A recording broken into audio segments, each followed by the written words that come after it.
Assalamualaikum warahmatullahi wabarakatuh. Perkenalkan kami dari kelompok 5 MB 4302 mata kuliah manajemen proyek.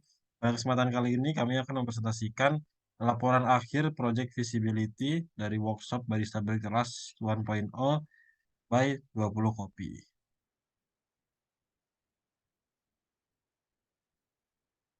Sebelum memasuki perkenalkan anggota kelompok kami. Yang pertama ada Dava Dendra, Zaidan Yusuf, Felita Zahra, Dinda Faras, dan Noval Faras.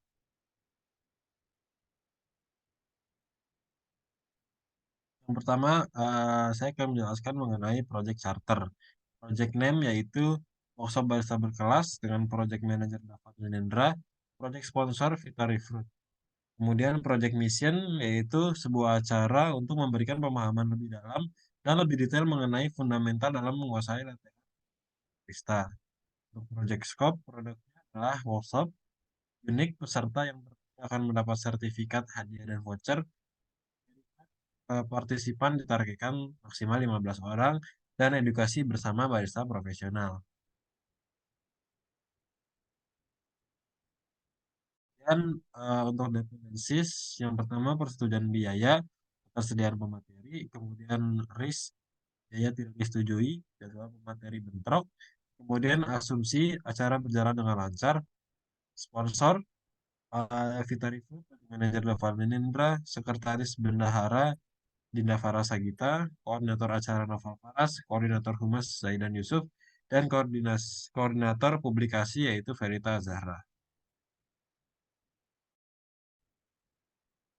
Kemudian latar belakang, menikmati kopi merupakan salah satu kebutuhan dan gaya hidup banyak orang dalam kesehariannya. Membuat kopi dan barista adalah profesi yang menarik saat ini. Kopi merupakan salah satu bidang bisnis yang berkembang khususnya di Lampung. Hal ini terlihat dari banyaknya kafe yang bermunculan. Semakin banyak pencinta kopi yang tertarik dengan cara meracik kopi, yang hingga mengabarkan di cangkir kopi yang biasa disebut latte art. Dalam dunia barista, barista memiliki dua tingkatan, yaitu barista pemula dan profesional. Sehingga workshop barista berkelas akan melaksanakan workshop tentang kopi dengan suasana yang memberikan kenyamanan dan ketenangan untuk mengetahui ilmu tentang kopi, bahan dari biji kopi, hingga metode cara meracik kopi, serta latte art.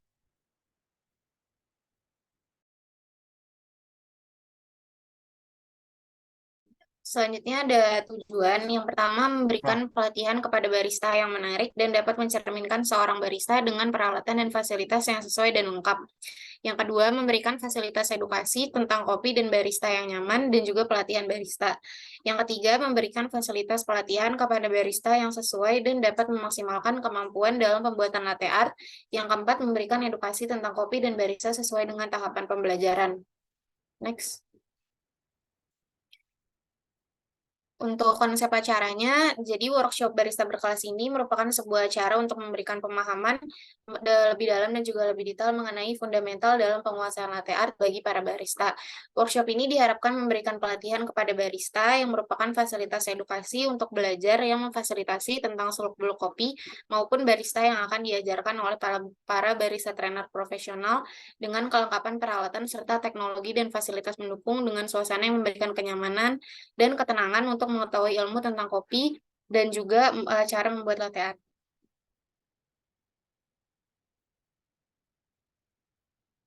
Selanjutnya ini ada stakeholder-nya. Yang pertama itu ada trainer barista profesional. Untuk strategi komunikasinya itu yang pertama ada menghubungi dan memberikan surat undangan untuk menjadi trainer. Yang kedua membuat kesepakatan terkait tanggal dan waktu pelaksanaan. Kemudian melakukan konfirmasi ulang pada H-2 kegiatan workshop yang diadakan. Yang terakhir mengirimkan plakat kepada pembicara H+1 setelah acara selesai. Untuk skala urgensinya itu ada 4. Terus yang kedua, venue tempat dan peralatan 20 kopi. Yang pertama menghubungi untuk mengajak kerjasama, menentukan paket penyewaan kepada pengelola 20 kopi, dan sisanya bisa dilihat di layar. Kemudian yang ketiga itu ada sponsor Vitari Fruits. Yang pertama ada menghubungi pihak sponsor, terus melakukan presentasi pitching kepada investor. Yang ketiga membuat kesepakatan kerjasama. Yang keempat ada media partner. Strategi komunikasinya itu kita menghubungi pihak media partner, kemudian memberikan surat pengajuan kerjasama, terus membuat kesepakatan kerjasama. Next. Yang kelima itu ada panitia. Jadi panitia ini kita melakukan komunikasi, melakukan evaluasi, melakukan branding, melakukan gladi, dan lain-lain. Yang keenam ada audiens. Itu kita melakukan branding pemasaran terkait kegiatan workshop agar menarik perhatian masyarakat, melakukan pendaftaran, mengikuti kegiatan workshop dengan aktif dan di tempat kondusif. Yang terakhir mendapatkan hadiah bagi pemenang dan mendapatkan sertifikat yang diberikan H+14 setelah acara selesai.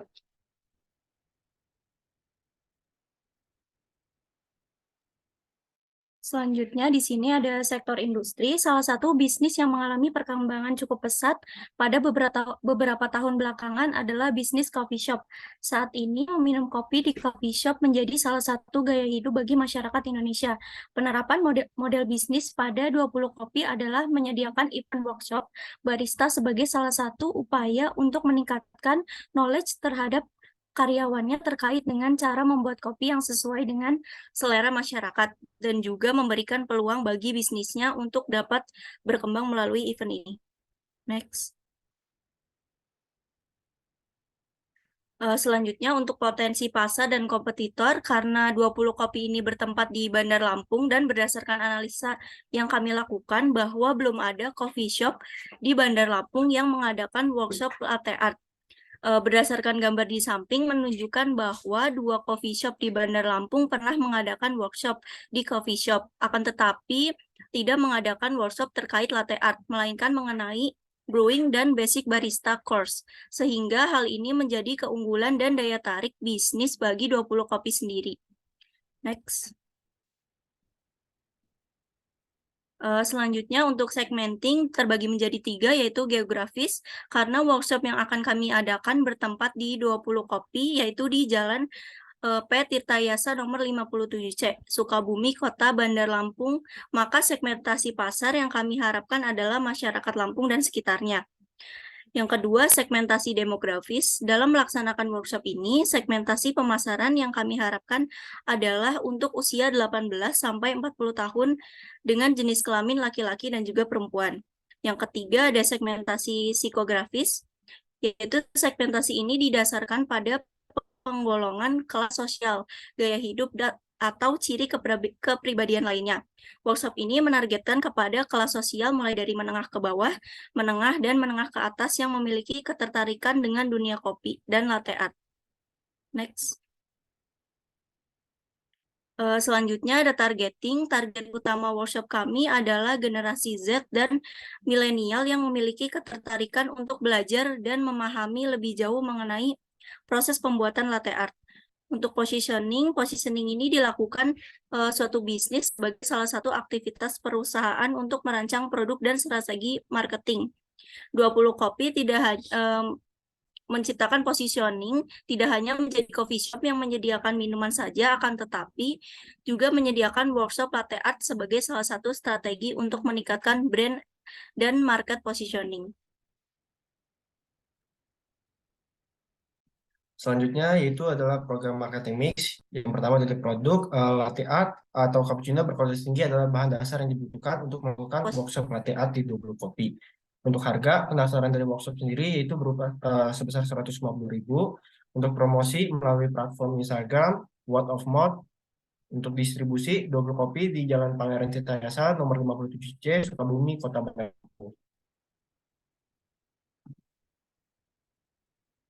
Untuk kajian operasi, lokasinya itu di Jalan Pangeran Tirtayasa nomor 57C. Selanjutnya teknologi proses produksi menggunakan mesin grinder, menggunakan mesin espresso. Selanjutnya itu peralatan utama dan pendukung. Peralatan utamanya ada mesin espresso lamar joko, mesin grinder, temper kopi, portafilter. Untuk peralatan pendukungnya itu ada aplikasi kasir, temper kopi, dan portafilter. Selanjutnya fasilitas utama dan pendukung. Fasilitas utamanya ada lokasi bangunan coffee shop, toilet, ruangan AC, stop kontak. Dan fasilitas pendukungnya ada WiFi. Selanjutnya bahan baku dan bahan penolong. Bahan baku itu biji kopi. Biji kopi digunakan sebagai bahan baku pembuatan kopi dalam melaksanakan workshop. Tentunya diperlukan biji kopi sebagai bahan dasar yang akan digunakan untuk mengolah kopi. Air espresso. Air yang digunakan sebagai bahan baku pembuatan kopi adalah air amidis yang kandungan pH lebih tinggi agar bisa membalancekan kopi. Bahan penolong itu ada kettle. Kettle merupakan teko untuk menuang air pada saat penyeduhan kopi. Selanjutnya ada jack, itu alat untuk membantu penuangan susu pada espresso kopi untuk menstim susu. Utilitas yang diperlukan itu adalah maintenance dan general check up mesin kopi dan grinder berkala, pembersihan mesin kopi dan grinder berkala.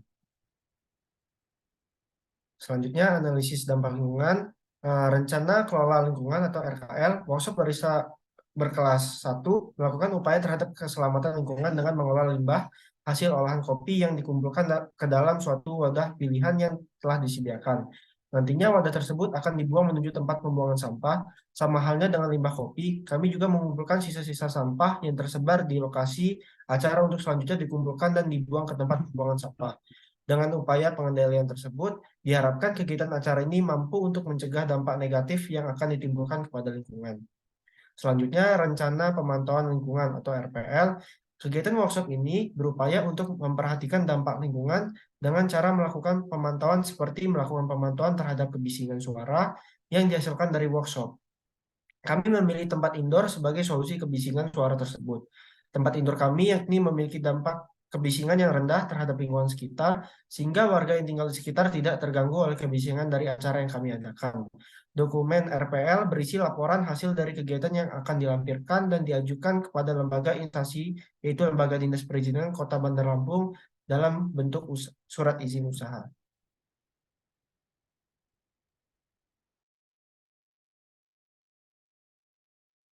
Oke, baik. Selanjutnya adalah nama dan jabatan. Yang pertama ada Dava Danendra sebagai Project Manager, kemudian ada Dinda Farah Sagita sebagai Sekretaris dan Bendahara, kemudian ada Naufal Faras Rizkulo sebagai Koordinator Acara, kemudian ada Velita Zani Givani dengan jabatan yaitu Koordinator Humas, dan terakhir ada Zedani Subardana sebagai Koordinator Publikasi. Oke, next. Untuk job desk yang pertama dari Project Manager, yaitu memulai proyek seperti memeriksa kelayakan, kemudian melakukan perencanaan yang mencakup penetapan tujuan, kemudian memimpin, dan ada beberapa job desk lainnya yang tertera di layar. Kemudian ada sekretaris, di mana job desk pertamanya yaitu membuat surat-surat resmi, kemudian membuat surat keputusan kepanitiaan, dan terakhir berkoordinasi dengan divisi lain.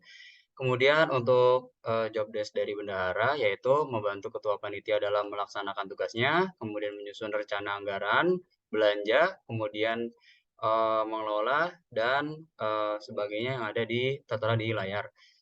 Oke, next. Kemudian untuk koordinator acara memiliki job desk di mana mengkoordinasikan secara detail acaranya, kemudian menyediakan kebutuhan, akomodasi, kemudian merencanakan tata letak, kemudian menentukan jadwal, dan mengkoordinasikan serta memonitor jadwal. Dan ada beberapa job desk lainnya yang tertera di layar. Kemudian ada koordinator humas dengan job desk yang pertama menjaga dan memantau, kemudian merekap database event, kemudian menjalin hubungan pihak dengan internal dan eksternal, dan terakhir membantu bagian dalam kepanitiaan. Kemudian yang terakhir ada job desk dari koordinator publikasi, di mana yang pertama yaitu menentukan media publikasinya di mana, kemudian membuat seluruh media publikasi yang telah ditentukan, dan terakhir mendokumentasikan seluruh rangkaian dalam event. Oke, next. Kemudian ada jadwal implementasi, di mana yang pertama penyelesaian pencarian sponsor yang dimulai pada tanggal 5 Desember 2022 dengan rentan waktu 7 hari, kemudian penyelesaian booking pemateri yang dimulai pada 12 Desember 2022 dengan rentang waktu 7 hari, kemudian penyelesaian kerjasama dengan media partner yang dimulai pada 19 Desember 2022 dengan rentang 7 hari, dan penyelesaian penyewaan logistik yang dimulai pada 26 Desember 2022 dengan rentan waktu sekitar 19 hari. Dari total seluruh kegiatan, maka penyelesaian acara selama 1 bulan, 10 hari, dan acara dimulai pada 14 Januari 2023. Oke, next.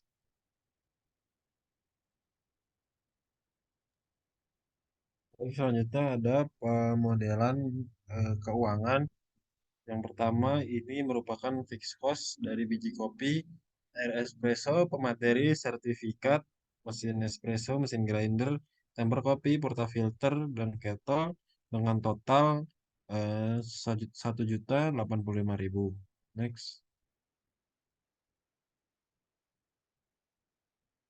Kemudian berikut adalah biaya operasi dan fixed cost. Yang pertama biji kopi, espresso, materi. Next.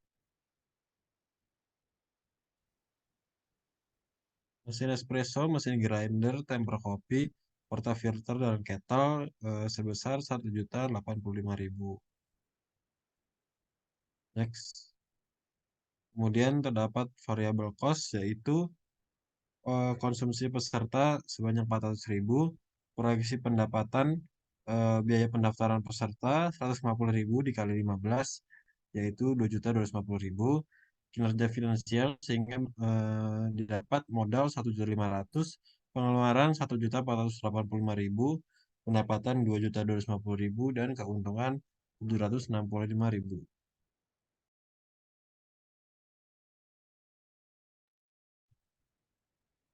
Oke, selanjutnya untuk kesimpulan, berdasarkan analisis finansial yang dilakukan, maka diperoleh nilai modal investasi sebesar 6 juta untuk kebutuhan workshop barista berkelas 1.0. Telah ditetapkan fixed cost dan variable cost untuk berjalannya satu rangkaian acara, yaitu totalnya sebesar 1.485.000,